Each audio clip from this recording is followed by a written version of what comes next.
He grew up on a farm in a troubled Irish land, under foreign rule and the British Crown's command. His father fought for Ireland 50 years before, but the Free State cut their losses and the English won the war. When internment without trial was the order of the day, when his brother was arrested and his friends were blown away, when he was beaten near to death, he decided, come what may, he'd throw his lot in with the Provos, and he joined the IRA.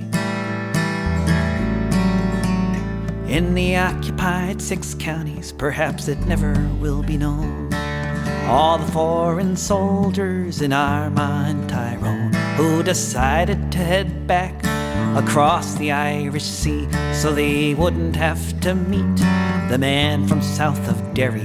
He never wavered in his battle for Irish liberty, and the Crown would soon regret the day they called him enemy.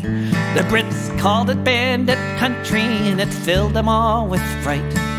In the borderlands, he who walked the hills at night. Up the Provos, that's what he said.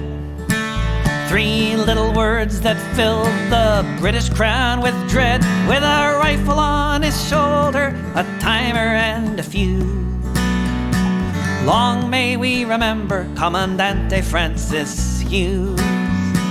Long may we remember Commandante Francis Hughes. Once he was surrounded by the SAS. How he might escape was anybody's guess. In his boots and camouflage, he didn't miss a beat. He walked right past the soldiers and out into the street. Once he came upon a checkpoint, the soldier didn't want to die. He recognized our Francis and the soldier waved him by. He didn't want to find out if he could take what he could give. He knew there'd be a shootout and the soldier chose to live. Up the Provos, that's what he said. And from this farmer's son, better men had fled. With a rifle on his shoulder, a timer and a fuse, long may we remember Commandante Francis Hughes. Long may we remember Commandante Francis Hughes.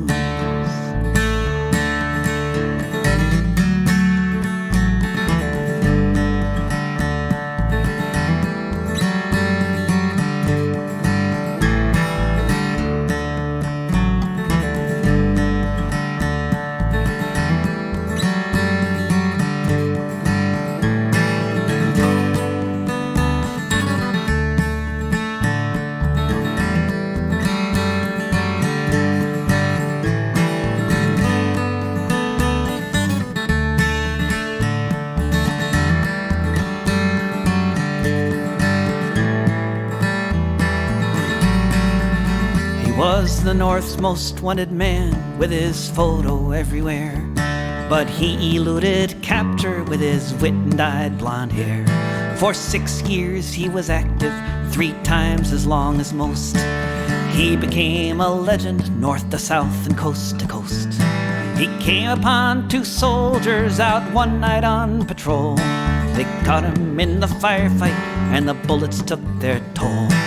Crawled off into the bushes, but they found him the next day. Grabbed him by his arms and they carried him away. Up the Provos, that's what he said. With a shattered bone and a body full of lead, with a rifle on his shoulder, a timer and a fuse, long may we remember Commandante Francis Hughes. Long may we remember Commandante Francis Hughes. They beat him and they tortured him and they gave him 80 years. When they brought him to the H blocks, he was greeted there with cheers. He went right onto the blanket, and when the hunger strike began, he was the first to volunteer, along with Bobby Sands. He was an Irish soldier, that's how he did his time. He knew he was no criminal, occupation was the crime. Bobby Sands had passed beyond us, where Francis soon would be. And although he couldn't stand and he could barely see, up the Provos, that's what he said, as they carried him to hospital to lay in his deathbed, with a rifle on his shoulder, a timer and a fuse. Long may we remember Commandante Francis Hughes. Up the Provos, that's what he said, and soon there'd be another standing in his stead, with a rifle on his shoulder, a timer and a fuse. Long may we remember Commandante Francis Hughes. Long may we remember Commandante Francis Hughes.